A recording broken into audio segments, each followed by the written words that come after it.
Seth Stern is Director of Advocacy at the Freedom of the Press Foundation in the U.S. He joins us now for more. Seth, first of all, what is your reaction to Jimmy Kimmel's suspension? Well, it's an escalation of the kind of censorship we've seen from the Trump administration and specifically from the Federal Communications Commission under its chair, Brendan Carr. We've already seen this idea floated, which is already absurd, that the public interest requirement under the FCC allows interference with editorial slant. We haven't seen a claim that the FCC is entitled to line-by-line review of a few words that came out of a late-night comedian's mouth to gauge whether it's in the public interest and that a network will face retribution if Brendan Carr determines it's not. Kimmel did claim that the killer was actually a right-wing extremist, for which there is no evidence so far.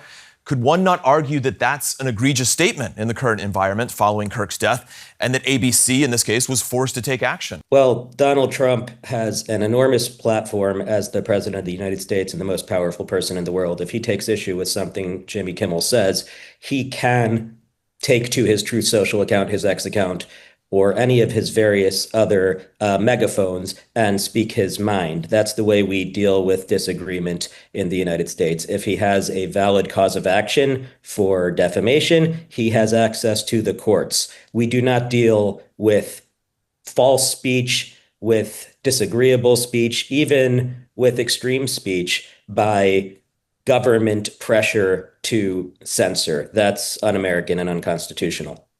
Could ABC not legally challenge any sort of effort by the FCC to oust Jimmy Kimmel, to discipline Jimmy Kimmel and the show? Just to be clear, ABC went ahead and acted before the head of the FCC did anything.